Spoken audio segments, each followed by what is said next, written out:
Okay, so the last session we looked at chapter 3 of, Genesis 1, we looked at chapter 3, I believe it was, and we looked at the fall. And today we're going to look at a very interesting part. We're going to go through chapters 4 and 5 with Cain and Abel. And so, as always, there are questions that I try to answer. The first question is, what did God want from Cain and Abel? What did God want? Then the second question I'm going to answer, well, there's just two questions today, is what is the message of Cain and Abel? So first, what did God want? And then what is the message of Cain and Abel? And at the end, save questions to the end, just so that things are done timely. So starting off, what did God want from Cain and Abel? This is a very important question. We don't really, that we don't ask, that we don't really think about. What did God actually want from Cain and Abel? And Cain and Abel, for those who don't know, were the sons of Adam and Eve. And so what did God want from them? Well, in Genesis 4, the Lord is presented with two offerings. The first is the fat of an animal, and the second is plants from the ground. Two offerings, fat from an animal, plants from the ground. Okay. The fat is given by the younger son of Adam and Eve named Abel. And he was a herdsman, as you know, who raised animals and gave the best from his flocks. He was, and then as for the plants, they were given by Cain, who was the older son of Adam and Eve. And he was a farmer who raised crops and gave the best from the harvest. After presenting their offerings, the story says that Abel's offering, as you know, is accepted, and Cain's is somehow rejected, even though they both gave the best of what they had. Abel gives the best from his flocks, from his herds, and God accepts it. But in Cain, he gives the best from his crops, his plants, and they're rejected. At first, it appears that God likes meat more than vegetables. That God is a carnivore. And from this idea, many churches have taught that blood is needed to forgive sin. So they say this is where the whole thing where blood has to be shed, it starts here. God likes the meat more than the vegetables. So, the animals being sacrificed. So this is where the sacrificial system begins. And they also see it as an explanation for the sacrifices in Judaism. And then we say the ultimate sacrifice is Christ, whose blood was shed for humanity. So a lot of Christians, tradition, were taught that Abel's sacrifice is a foreshadowing of Christ. Abel's, lambs, blood, animals' blood being shed is a foreshadowing of Jesus. Another thing that many churches teach is that Cain did not give his best.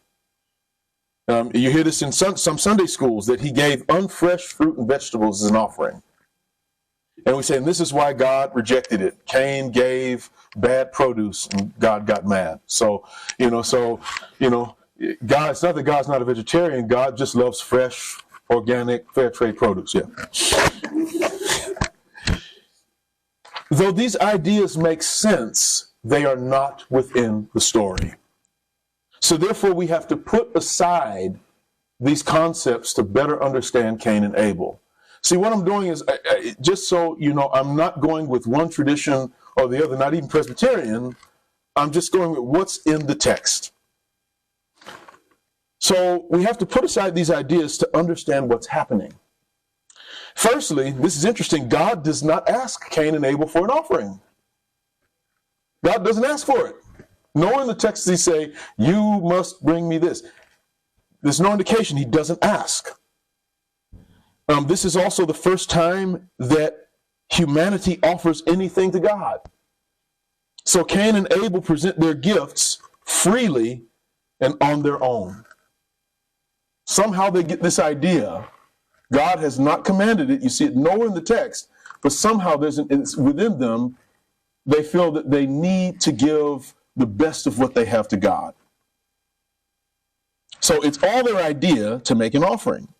And out of this, they give their best, and it's the best from all of their work. For most cultures in ancient times, you have to understand something. Meat was an expensive luxury because it required killing prized animals, which took time and care to raise. You know, these animals were more useful alive than dead because they gave you wool for clothes, they gave you milk for food, and a host of other good things. The most prized part of the animal in the ancient world, and you still see this in a lot of cultures, the most prized animal part was the fat when they were slaughtered. And unlike today, this was a tasty treat reserved for those like royalty. If you look at also many of the offerings, the thing that God asked for is not the meat. God asked for the fat of the animal. This was the most prized thing in ancient times. You'll read about kings, and they talk about this feast that they had, and they always talk about fatted meats.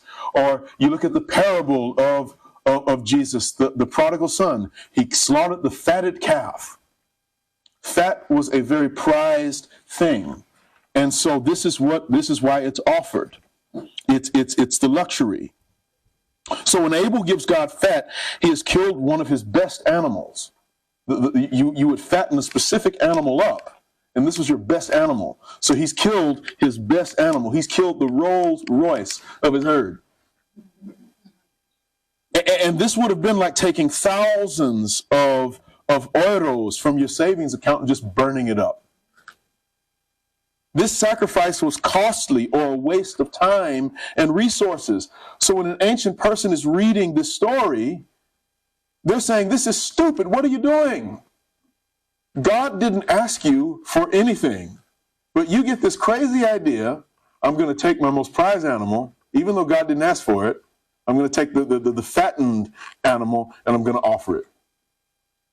It would literally be like Bounce saying, if he came from this room and said, I'm going to the bank, I'm going to take out, most of my savings and in cash, and I'm going to burn it at some plane somewhere.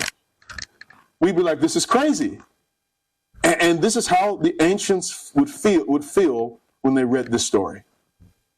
As for Cain, most cultures would also see him as being stupid, because the main diet of many people was from the crops they grew. Meat, remember, it's a luxury. It's a rare treat. They're mostly eating vegetables. So Cain is doing something a little bit worse. He's going in his pantry and just, it would be like going in the pantry and just dumping out fresh food. While meat was a luxury, fruit and vegetables were essential. And the best were sold and traded to get things that people needed. They were also used to pay tribute to a ruler. And hiding crops could lead to death if one was caught. So the king or the burgermeister or whatever would come by and say, hey, it's tax time. And the farmers would give vegetables and grain. And so this is also your currency here. This is more essential than the meat that Cain is offering. Like animals, plants took time to care and to care for and raise properly. There was tilling the soil, there was watering, there was weeding the ground, there was protecting the plants from pests. Plants also had multiple uses apart from being eaten. And they needed extra protection once they were stored and harvested. You have to build a silo or a granary to protect it from the rats. So when Cain gives God some plants, this is not unfresh, rotting produce. It's the freshest and the finest that he has from his hard work and labor. In the end, the brothers freely give the best of what they have. And one would think that God would be happy to receive them both. God's getting fresh, free-range, organic meat and organic vegetables with no pesticides. Wow!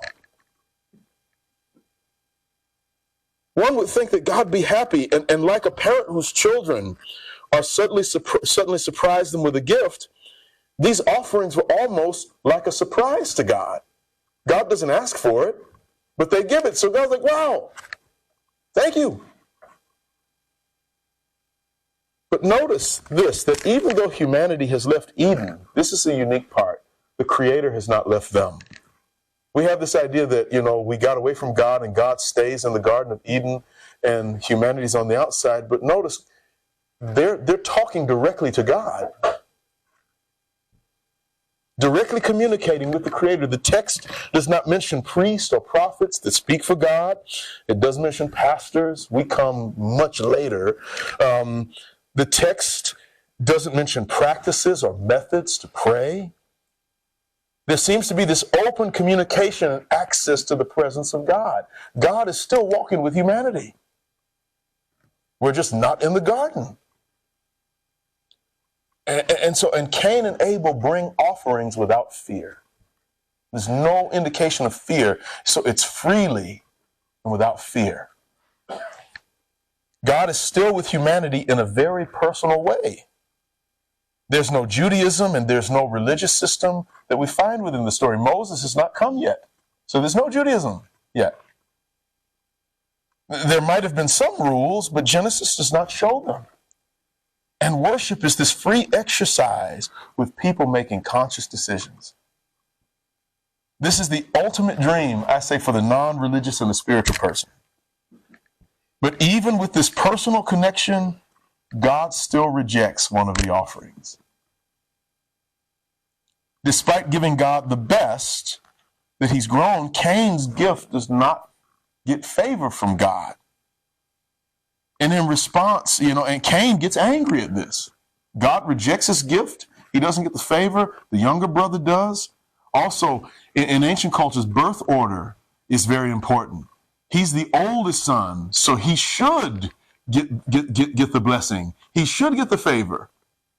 But the younger brother gets it. And then we start seeing a pattern throughout the Bible where the younger brother is elevated above the older. God doesn't care. Even in the beginning, God doesn't care about who was born first. And so Cain gets angry. And in response to his anger, God does not put him down and say, shame on you, I'm God, and you're just a little human being. God actually speaks with grace and gentle words. God says, why are you angry? Why is your face downcast? If you do what is right, will you not be accepted? But if you do not do what is right, sin is crouching at the door. It desires to have you, but you must rule over it. After rejecting Cain's offering, God sees his disappointment. God sees that he's mad. And God gives him a second chance to bring a proper gift. So it's not that, God just, wow, you're done and Cain's mad and he walks away. God gives him a second chance. God's like, you can come back.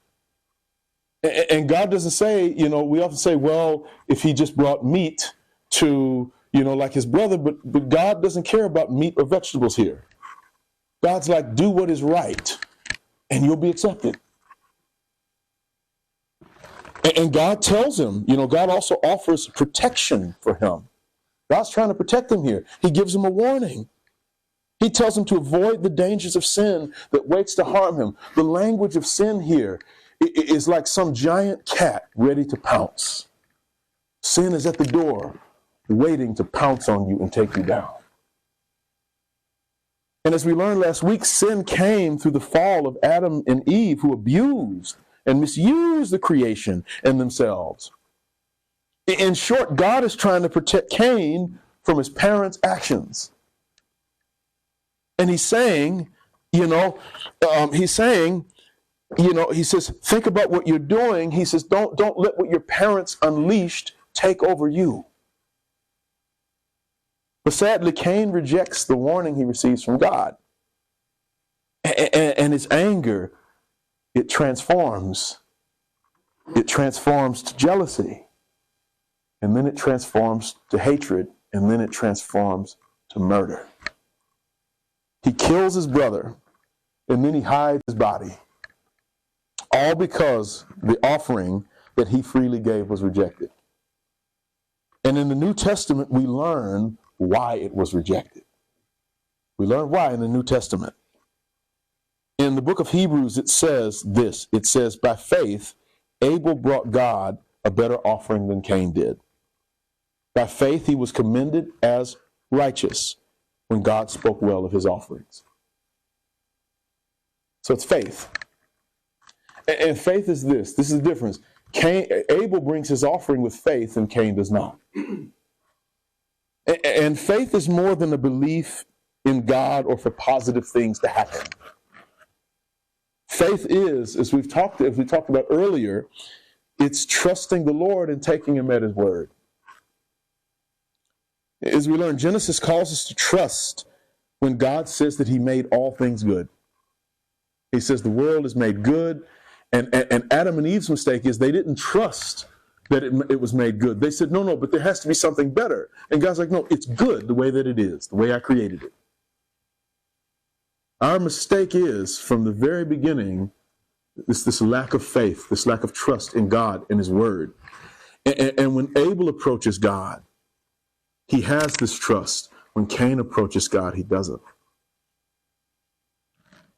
Remember, the world, as I said, trust was not made perfect in the beginning, but God, creation and humanity were in alignment with each other. Things were good. There was balance. All things had harmony and were working together. And even after the fall, God does not stop calling creation good. Nor does he say, okay, Adam and Eve, you messed up and it's all bad now. God still calls it good. And perhaps, and I'm imagining here a bit, Cain did not trust that what he had was good. And his offering was a way for God to give him something better. When people say the prosperity gospel, where does it start? It starts right here, I think. Perhaps Cain thought, well, if I give God the best without him asking, then he will have to give me something better in return. And if this is so, like I said, it's like the prosperity gospel today, where people give money and stuff to churches for the Lord to give them more. Even if their life is good, they want something better. So they go before the Lord with greed, thinking that they are being faithful. If Cain gave like this, and I think he did, it's safe to say that he did, then it was right for God to reject that. For the ancient world, the life he seems to have is very good. Here's the thing, when you read through the Old Testament, when you read through the Psalms, the one thing that people wanted was what they called the good life. And the good life was this. It's a farmer's dream, basically. You wanted a life where your animals, didn't, thrive, where your animals were well fed. You wanted a life where your crops, you had good crops. You wanted a life where your wife didn't die, male farmer, and your kids, they all lived, because there are high infant mortality rates back then. You wanted a life where you survived and where things are good and where you had enough. So when people are looking at Cain in this story, and here's the other thing about it is, to understand Genesis, to understand many of these texts, you have to think from the perspective of a farmer. A farmer's looking at this and going, boy, what is wrong with you? You have a great life. You can just take crops, food that you need, and just offer it up. What more do you want? You have the good life. Everything's good for you. And how dare you ask God for more? They would see it as, God is right to reject this. The ancients would see it as, they'd say, you are freely able to offer vital resources. Just burn it away. Burn all your oils away. Which means that Cain was doing well and he wasn't desperate when he came to God. And Abel is able too. The difference is Abel comes in faith, trusting in God, and there's genuine gratitude. Abel accepts the good that God has given him. Cain does not. Cain wants more. And so he tries to use holy things to manipulate the divine. and it's immediately rejected. What God wanted from both Cain and Abel was not their stuff. What he wanted was for them to trust him and take him at his word. So that's what God wants from Cain and Abel. And now for the last question, and that is, what is the message of Cain and Abel? At the end of the last session, we looked at what we call the Great Unraveling. How many of you remember that? The Great Unraveling. Okay. Which is what happens after the fall, where humanity or harmony and balance are lost. So imagine another image as a sweater, a really beautiful sweater. And then I pull one of the threads. All of a sudden, if I leave, that sweater is going to start to unravel if something isn't done. This is what happens. The fall is the pulling of that thread, and the unraveling is the result that comes after it. The harmony and balance between God, creation, humanity is broken. And the great unraveling is this process that's driven by sin and death that came into the world, where the effects of the fall continue and things keep falling apart. These effects are the abuse and misuse of creation and humanity. And if it's not stopped, things just get worse, and the end is destruction. In the story of Cain and Abel, we see the beginning of the great unraveling. So Adam and Eve stupidly pull the thread from the sweater, and then Cain and Abel just keep it going. The unraveling starts with them. And it shows us why there is nothing we can do to stop the great unraveling on our own. Each time Cain and Abel show this, we attempt to restore balance and harmony. We sabotage our own efforts and we set ourselves back. The problem isn't God. The problem isn't creation. The problem is us. For centuries, there have been countless people like Abel who do what is right in good faith, and they have a good impact. But someone always gets angry and jealous and does what they can to put them down. We especially see this in the life of Jesus. Jesus comes and what does he do? He heals. He tells everybody just love each other. You know, he's not trying to take over the government or anything like that. He's just doing good works and preaching and healing, stuff that we commend. And what happens? He's killed for showing compassion and teaching people about love. And we see this today. One of the things I used to do early in ministry was I worked with nonprofits. And the biggest problem we saw was when a dishonest person would get in leadership and they would start siphoning funds into their own account for their own selfish purposes. There's one nonprofit that was doing some amazing work, and the founder, she embezzled millions. Cain and Abel show us why we cannot stop the great unraveling. At best, we can slow it down, because every time we try to stop it, we just make things worse. And after killing his brother, Cain knows that he has made things worse. And he says, okay, now God, please protect me. And God, you know, and I wish that God would have said, but I, you know, why now? I tried to protect you, so I warned you about this. He says, well, God, now I'm ready. Please protect me. And so what God does is God marks Cain. This is where the mark of Cain comes from. He marks Cain, so that wherever he goes, if people see him, they won't try to kill him. Well, one theory is that, you know, there might have been thousands upon thousands of years between the creation, you know, the Garden of Eden and this point. And so by this point, the earth is, it's understandable, it's quite populated. And so chances are, these are cousins or relatives of Cain somehow. And he knows, man, if I go out there and they know that I killed my brother, they're going to kill me. So to stop this honor killing from family, this is one theory, he asked God to protect him, to mark him. One last thing that Cain and Abel shows us, you know, is that they show us life after we lose the likeness of God. Their offerings show that even though the likeness of God has been lost, remember we talked about the image of God and the likeness of God. The image is our ability to reflect God. The likeness is the quality of that reflection.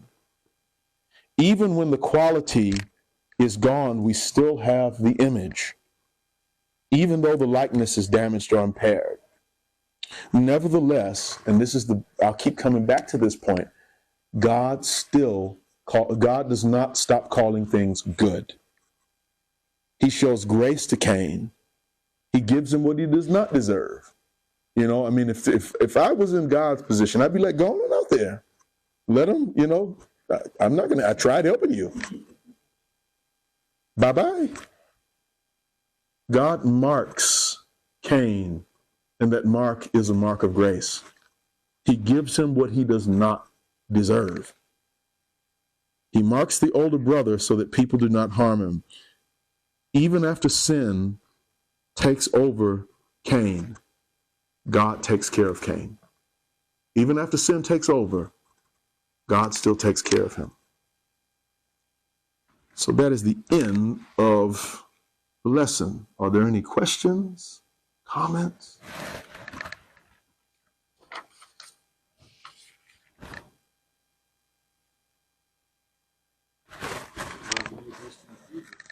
Mm-hmm. It seems to be a big gap. Yep. The story from the Old Testament and then there's violations. Mm-hmm. So I struggle to bridge that. I can read it from the letter, but So in Genesis, we're not told why Cain's offering's rejected. God just says, you've been rejected, do what's right, and you'll be accepted.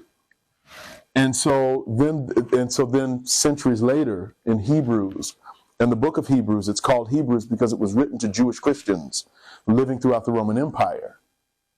The author then says, based in Jewish tradition, well, here's why we believe Cain's offering was rejected and Abel's was accepted, because Abel had faith and Cain did not. Abel trusted God, took him at his word, and Cain did not.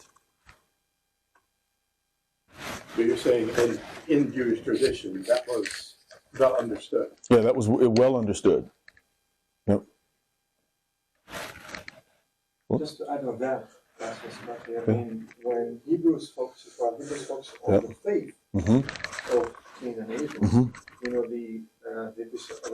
the Apostle John, in his first epistle, Yes. he gives the reason why Cain murdered Oh, yeah.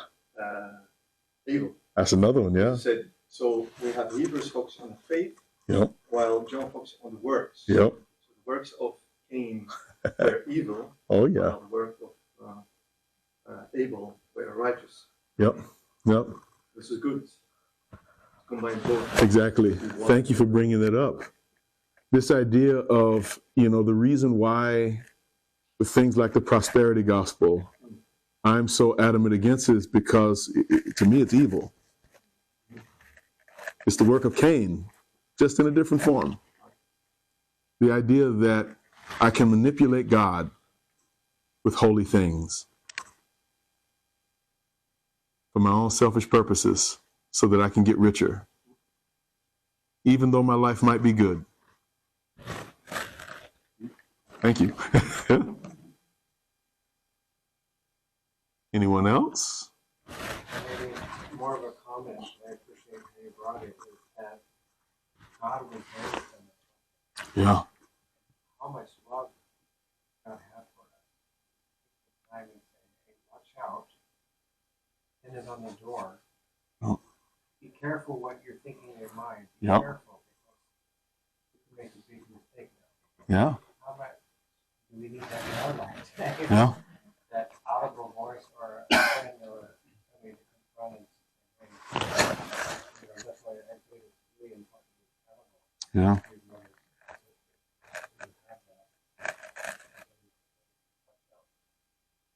Yeah. Yeah. Sin the understanding of Scripture, and I think we forget this in the West, we think sin is just our choices that we make. But for the ancients, sin is something outside of them that is embodied in a certain way, something outside of them that has this sinister character, this sinister form. Like in the text, it's the image it gives you is this dark, wild cat ready to pounce on someone. So it isn't just our choices. There's an element to this where something actively is coming after us and we have to resist it.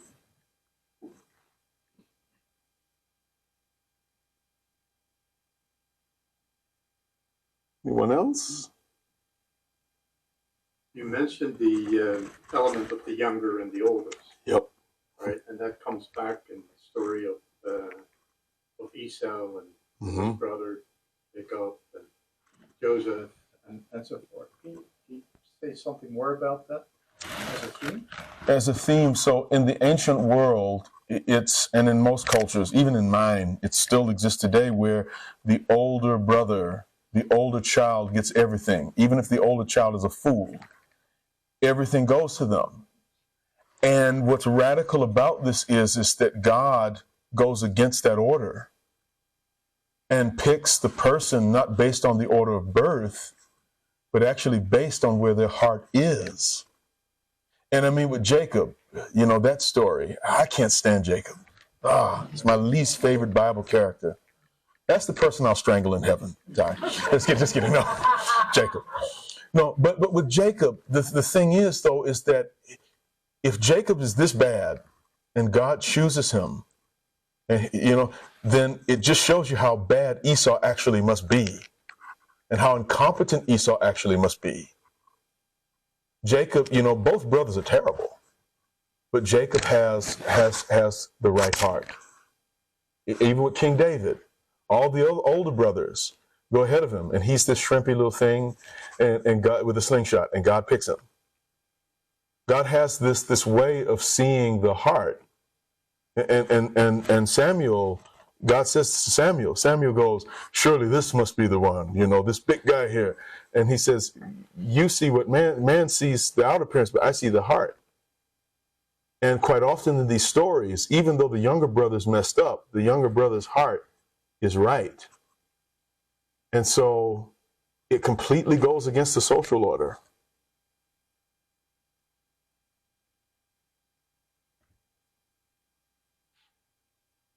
Anyone else? You can ask whatever. Yeah. Well, and before I answered up to chapter 9, so I was looking ahead, and chapter 9, verse 4, it says, "Don't eat meat with the lifeblood in it." Yeah. And it's kind of can't really mean that. Can you say something about that? So this is kind of the beginning. So life, blood, it's the idea that they understood, just like fat. Like today, if you have a nice fatty steak, you're eating the blood, a little bit of it, you're eating the meat, you're eating the fat, you're eating it all together. Back then, they saw these as separate things. And blood in the ancient world, in most cultures, had the meaning it was life. So the idea is when you're eating blood, you're taking the life force from this. And there's something, very, most ancient cultures go, there's something off-putting about that. So in Judaism, and you see this in Islam as well, they make sure after they cut the animal's throat, they make sure all the blood is out. So if you ever buy a halal steak, and you leave it, I'm just using Islam for an example because it's a similar concept. If you leave that steak in the refrigerator, not one drop of blood or even bloody, watery stuff is going to be on that plate. So it's the idea of understanding that blood, there's something special about it. It's the life force, and we don't have a right to consume it.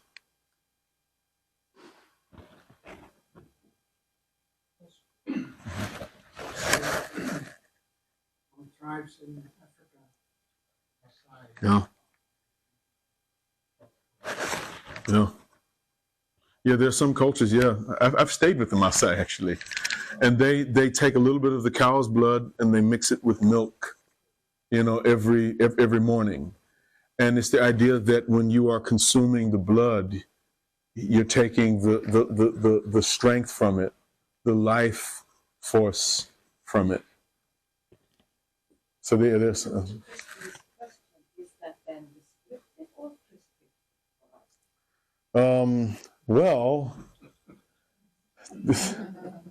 I like Blutwurst, so yeah. It's one of my favorites. Yeah, Metzger this season. It's that has changed. I don't think that law applies to us anymore. When you look at it, as when the apostles are going out, like my favorite story is when Peter and Paul have a little misunderstanding, and Paul calls Peter out. So Peter goes to Antioch, and there's no Jewish community there. He's hanging out with Gentile Christians. He's even using a Gentile name. He calls himself Cephas, and he's eating their food, and it's not made according to kosher standards. And then it's hilarious. Then some brothers from James, pious Jewish Christians, show up, and they eat kosher. And then all of a sudden in the story, Cephas, Peter, he goes back to using his Jewish name, and he stops hanging out with the Gentiles and eating their food. And so then Paul calls him out. And so in that text, you see, so what I would say is if the apostles, from what we can see, they're eating food that doesn't fit the kosher standard. So, and if that's the case, then yeah, we no longer have to follow that. And there are some Christians in the Orthodox tradition who, during they will slaughter a pig. So we're eating pork as well. That's another thing. They will slaughter a pig during towards the end of Lent, and they make blood sausages out of it to remember the blood that was that came from Christ's side. Yeah. So for us, I don't think it's a binding rule anymore. If the apostles are eating pulled pork sandwiches, yeah, that's just a joke. If Peter, Saint Peter himself, is eating non-kosher food, yeah.